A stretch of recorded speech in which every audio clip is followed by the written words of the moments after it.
नमस्कार दोस्तों, मैं हूँ राजन रविदास। मेरे यूट्यूब चैनल की ओर से आप सब लोगों का बहुत बहुत स्वागत है।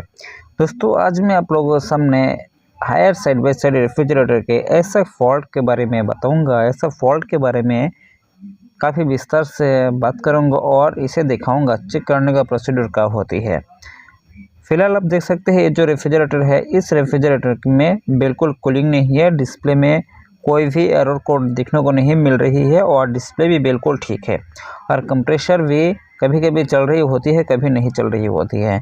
तो ये जो इसका साइड है, साइड बाय साइड फ्रिज में बिल्कुल ये कूलिंग नहीं है और कूलिंग ना होने के वजह से ही इसका जो टेम्परेचर होती है, टेम्परेचर काफ़ी हाई आपको देखने को मिल रही है।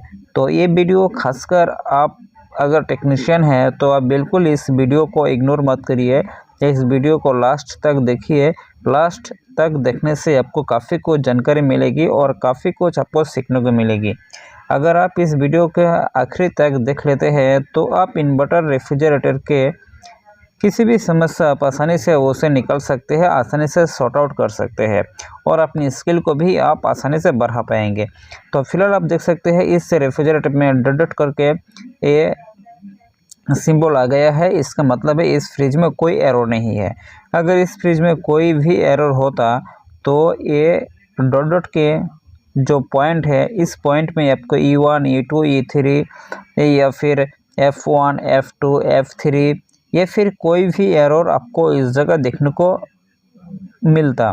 पर ये जो सिस्टम है, इस सिस्टम में ना तो कोई एरर कोड देखने को मिला है और ना ही डिस्प्ले में कोई ख़राबी है। तो डिस्प्ले भी आप देख सकते हैं बिल्कुल सही है।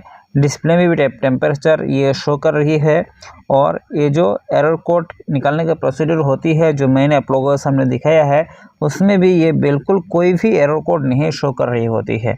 एरर कोड शो नहीं करने का क्या मतलब होती है? एरर कोड जब आपके फ्रिज में शो नहीं करेगा, इसका मतलब है उसमें कोई भी इलेक्ट्रिकल कंपोनेंट ख़राब नहीं है। इलेक्ट्रिकल कंपोनेंट अगर ख़राब होता तो ज़रूर इस फ्रिज में कोई ना कोई एरर देखने को मिलता। जैसे कि सोचिए, इस फ्रिज में एम्बिएंट टेम्परेचर सेंसर है, आर टेम्परेचर सेंसर है, फ्रीजर टेम्परेचर सेंसर है, डिफ्रोस्टिंग टेम्परेचर सेंसर है, हीटिंग एलिमेंट है। अगर ये सब खराब होता या फिर आपके जो फ्रीजर फ़ैन है, कंडेंसर फ़ैन है, ये सारे फ़ैन हैं, अगर ये ख़राब होता तो ऑटोमेटिकली इस डिस्प्ले में आपकी एरर कोड देखने को मिलता। और आप देख सकते हैं ये जो आउटडोर की ये जो कंडेंसर फ़ैन होती है, कंप्रेसर कंडेंसर फ़ैन, ये भी बिल्कुल चल रही है। ये चल रही है मतलब क्या है? ये जो पीसीबी सिस्टम है, पीसीबी सिस्टम कंप्रेसर के लिए बिल्कुल 220 लाइन और 1.5 वोल्ट या फिर जो फीडबैक होती है, फीडबैक लाइन, ये कंप्रेसर के लिए ये मेन पीसीबी प्रोवाइड कर दिया है। तो अभी ये कंप्रेसर क्यों नहीं चल रही है और ये इन्वर्टर पीसीबी ख़राब है या फिर कंप्रेसर की मैकेनिकल ख़राब है, इलेक्ट्रिकल ख़राब है, इसे अभी जस्ट करना बाकी है। तो जस्ट करने के लिए जो मेन पीसीबी होती है, मेन पीसीबी द्वारा इन्वर्टर पीसीबी में 220 वोल्ट पहले चेक करेंगे और फीडबैक चेक करेंगे। तो 220 वोल्ट अगर चेक करेंगे तो आप देख सकते हैं 240 के आसपास वोल्ट आ गया है पहले, और अभी फीडबैक चेक कर रहा हूँ तो आप देख सकते हैं 1.5 वोल्ट करीब करीब ये मिल रही है। तो इसका मतलब है जो मेन पीसीबी है, मेन पीसीबी इन्वर्टर फ्रिज चलने के लिए, कंप्रेसर चलने के लिए 220 वोल्ट ये मेन पीसीबी प्रोवाइड कर दिया है और 1.5 वोल्ट ये प्रोवाइड भी कर दिया है। इसका मतलब है मेन पीसीबी ओके है।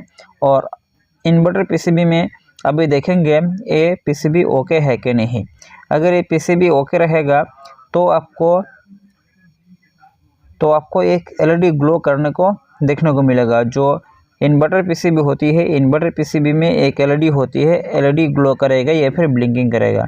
तो आप देख सकते हैं जो मेन पीसीबी होती है, मेन पीसीबी द्वारा जो इन्वर्टर पीसीबी में लाइन दिया गया है और आप देख सकते हैं एक एलईडी ग्लो कर रही है। इसका मतलब है इन्वर्टर पीसीबी भी सही है, इन्वर्टर पीसीबी में कोई भी फॉल्ट नहीं है। अगर इन्वर्टर पीसीबी में फॉल्ट होता तो ये जो छोटा एलईडी ग्लो कर रही है, ये एलईडी ग्लो बिल्कुल नहीं करता।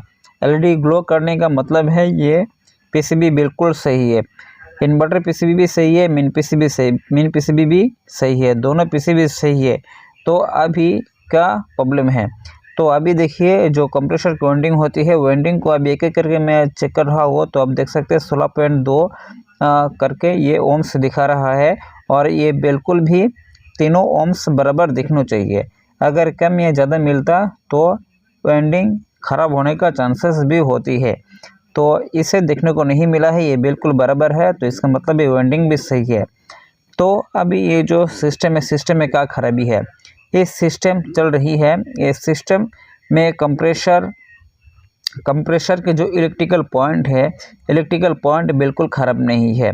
अगर कंप्रेसर की इलेक्ट्रिकल साइड ख़राब होता तो ये मेन पीसीबी या फिर इन्वर्टर पीसीबी ऑटोमेटिकली ये सिग्नल एमसीयू को भेज देता है कि ये वाइंडिंग ख़राब है, वाइंडिंग जला है, कटा है, तो इस वजह से डिस्प्ले में एरर शो करना शुरू कर देता, क्योंकि जो शो नहीं कर रही है, क्योंकि ये जो मैकेनिकल सिस्टम फॉल्ट है। तो अभी देख सकते हैं जो EVW है, EVW का वोल्ट चेक कर रहा हो तो देखिए इसमें हाई वोल्टेज आ रहा है। अगर ये इन्वर्टर पीसीबी ख़राब होता, इसमें लो वोल्टेज आता और वोल्टेज फ्लक्चुएशन भी नहीं करता। अगर फ्लक्चुएशन भी होता है तो वोल्टेज का मात्रा काफ़ी कम होता। तो EVW में आप देखिए ये जो वोल्टेज है, वोल्टेज का प्रोसीड्यूर में चेक कर रहा हो तो एक एक करके देखिए वोल्टेज हाई हो रहा है, कभी अप कभी डाउन, कभी अप कभी डाउन। EVW इतना तेज़ी से चेंज हो रहा है, ये मेरे मीटर भी ये पकड़ में कभी कभी नहीं आ रहा है। तो जो सिस्टम है, सिस्टम ये बिल्कुल भी सही है, इन्वर्टर पीसीबी सही है, मेन पीसीबी भी सही है, तो पीसीबी में कोई भी फॉल्ट नहीं है।